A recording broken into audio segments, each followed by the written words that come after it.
Researchers thought that it wasn't possible to vaccinate insects because the belief was that they didn't have an immune system. It was only about 15 years ago that researchers observed that when you expose the queen bee to a disease, to a pathogen, the next generation is less likely to get sick. Welcome to Innovate Law. I'm Antoinette Konski, an intellectual property partner with Foley and Lardner. Join me as we learn from the minds who are shaping the ever-evolving world of the innovation landscape. Our guest is Dr. Annette Kleiser of Dalan Animal Health. Dalan Animal Health is dedicated to bringing the world transformative animal health solutions to support a more sustainable future. Their platform, honeybee vaccine technology, uses transgenerational immune priming, allowing the maternal animal to pass immune modulators to the next generation larvae before they hatch. Dalan plans to develop vaccines for other honeybee diseases and underserved industries, such as shrimp, mealworms, and insects used in agriculture. The company is headquartered in Athens, Georgia, at the University of Georgia's Innovation Hub. Our guest, Annette, has over 20 years of experience in business development, startup formation, corporate strategy development, and alliance management, both in university technology transfer and the biotechnology industry. She studied biology at the University of Constance and earned her doctorate at the Ludwig Maximilian University in Munich. In 2019, she co-founded Dalan Animal Health to develop vaccines and biotherapeutics for the health of honeybees and other invertebrates. Annette, your background is in mammalia systems in biology. How did you get involved with honeybees? Well, first of all, thank you, Antoinette, for having me on your program. It was by complete accident. I did not set out to seek innovations for pollinators. It was basically by chance that I had the fortune to run into the inventor behind this technology, Daria Freitag, who worked in her lab at the University of Helsinki.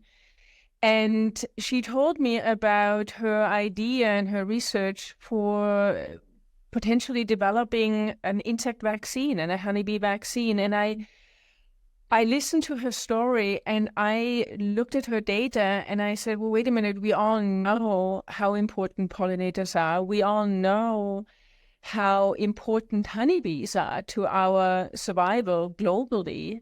We know they're dying around the world and it's a big threat to our food security, to climate, to sustainability. Why isn't anybody doing this? And so we decided to form a company and to take this really groundbreaking idea of insect vaccination out of the university into the company and develop this product. But I did not know much about honeybees other than what I've learned in school and in biology class. But they are absolutely incredible, fascinating animals. Well, the industry in the world is really recognizing your technology as truly innovative and transformative. In fact, I understand that last year, Time Magazine honored you as one of the inventions of the year. So congratulations on that. Thank you. What is it about insect vaccines that is so unusual and transformative? Well, for the longest time, until about 15 years ago, 18 years ago, researchers thought that it wasn't possible to vaccinate insects because the belief was that they didn't have an immune system. If you look at vertebrates and mammals, humans, dogs, cows, they have a very specific adaptive immune system with antibodies to react to pathogens. And that's what we utilize to develop vaccines. We stimulate the adaptive immune system. And insects don't have an adaptive immune system. And so they don't have antibodies. They don't have other components like T cells.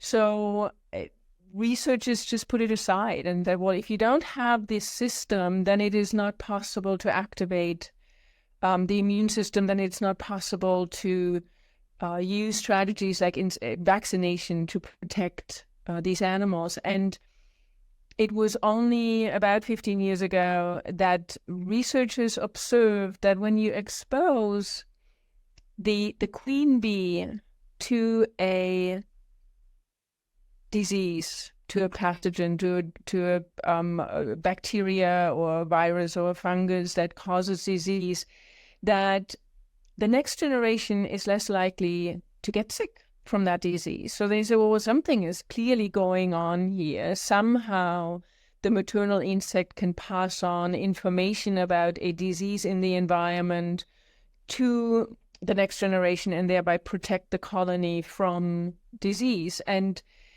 so they started looking and discovered that this mechanism of transgenerational immune priming, so the priming of the next generation by the maternal insect, is present in many invertebrates, including honeybees, but also other insects. And so Dalia Freitag and her colleagues set out to say, well, what causes this? What's the mechanism behind it that the information gets passed on? And they described the mechanism, found the mechanism, described the mechanism. And once you know how something works, you can start developing therapeutics and vaccines.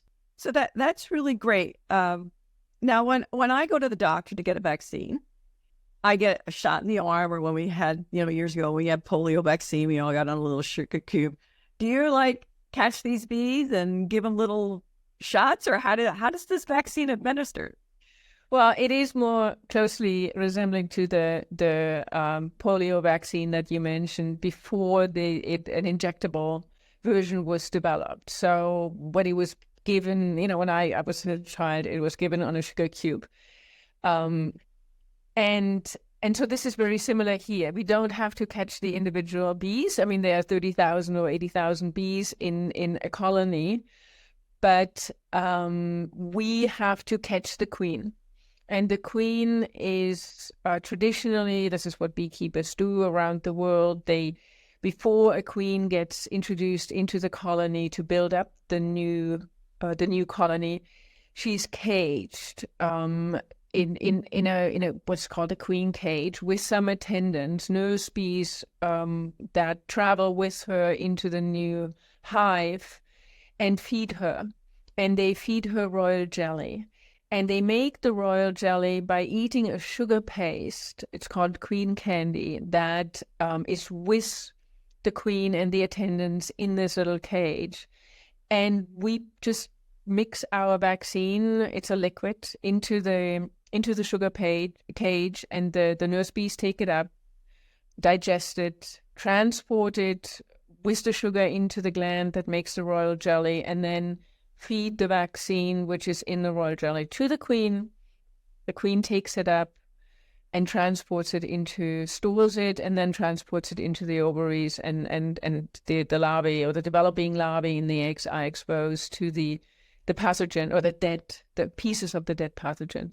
So it fits more or less seamlessly into the process of how beekeepers would handle queens, except that they now have to add the vaccine to the candy rather than just giving the sugar paste to the bees. Well, that's great. I mean, that makes it very easy for everyone. So, in human diseases and human therapeutics and vaccine technology, anything before any new vaccine that, before it enters the market, has to be tested and go through approval process at the U.S. Food and Drug Administration. What about bees? Do they have their own approval process, or insects? How does that work? Now they do. Oh, now they do. So they were first there too, huh? Yes. Yes. It was very important in order, this industry, despite the fact that it is so important for us worldwide. I mean, agriculture, I think it's $150 billion in agriculture production, that crop production worldwide that depends on honeybees. So we would not have large scale agriculture without being able to put these beehives, honeybee hives, into the field. So they're extremely important, and probably done this for the last 3,000 years without much innovation. And these bees, as I said before, they die, and 50% of the death is due to diseases. And despite the importance and despite the threat to the industry, there has been very, very little innovation in this field to protect from diseases. And so we were the first to come and say, well, there's something, we know vaccines work, we know they're extremely important for other livestock. If we want to change practices, if we want to change the industry, we have to elevate these animals to the level of other livestock animals, other companion animals, and propose the development of vaccines that are licensed and regulated the same way that we license and regulate vaccines for other livestock and companion animals. And so we went to the Center for Veterinary Biologics under the USDA. They're responsible for for animal vaccines, the regulation and the approval of animal vaccines, and made our case that honeybees are classified as livestock. They are animals, and what we are doing is exposing the animals to a dead, killed bacterium, and stimulating the immune system, and therefore it should be regulated as a vaccine and should undergo exactly the same regulatory requirements with purity, safety, efficacy, identity, manufactured, have to go through clinical trials, and manufactured in a licensed facility to the same standards you would develop a dog vaccine or a chicken vaccine. Well, thank you for that, for doing more to help our sustainability and our environment. That's really wonderful, and thank you. You've done so much. I mean, 2019, you founded the company. It's only been 5 years, and you already have a product on the market. What's next?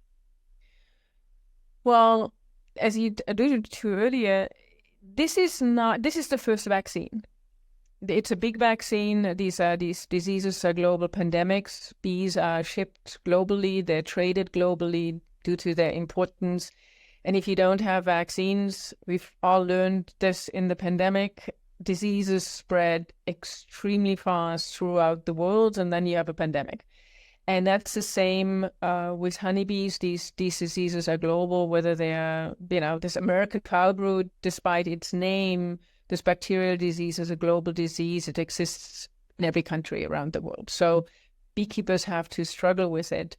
But that was our first disease. These are notifiable diseases. So when you come down with a honeybee disease, you are required as a beekeeper to inform the regulator, the authorities, because honeybees are so important to our survival.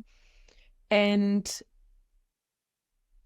American foulbrood was our first vaccine to demonstrate that this is even possible, that you could conduct clinical trials. You have to remember they're wild animals. You can't keep them in captivity. They fly around, they drag in everything under the sun into the colony, pesticides, other diseases. And in that environment to conduct clinical trials, there could be a hurricane, there could be bears, that destroy, your hives. To conduct clinical trials in this environment is really, really difficult. It's not trivial at all. To show efficacy in these situations. But now that we've done it with American foulbrood, we of course want to embark on other viral vaccines for honeybees. There are fungal diseases that are threatening the hives. They are just like, we could get, there are, I don't know how many diseases that we can get that are bacterial or viral, and it's no different for honeybees. So We are working on a bunch of other diseases, so vaccines that we want to make available to the industry. We're expanding globally with our vaccines. Right now, it's licensed in the US and Canada, but we want to develop them for the European market and other global markets. And then there are the other invertebrates. Shrimp is a very, very large industry, huge losses, billions of dollars of losses every year. Shrimp are extremely important source of protein and are growing in importance, but have the same issue that there is a lack of viable solutions. Currently, a lot of producers still using antibiotics in the pond, chemicals in the pond, just like for honeybees, the same thing. And it's a big problem. It ends up in these chemicals are the only solution right now, but they end up in the food chain. So we need sustainable or non-chemical solutions that are safe, not just for the animals, but they are safe for consumers. And a growing industry is the alternative protein, using insects for alternative protein.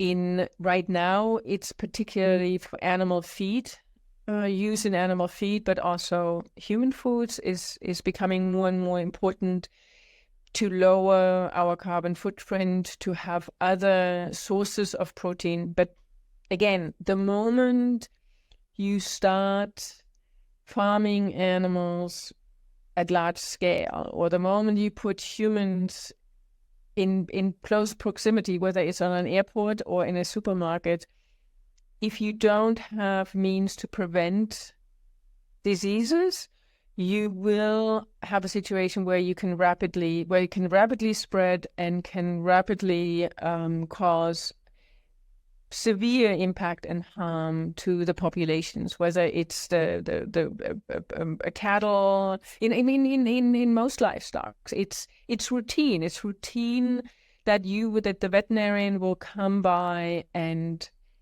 apply the vaccination to the animals, whether they're cattle or whether they're it's in poultry.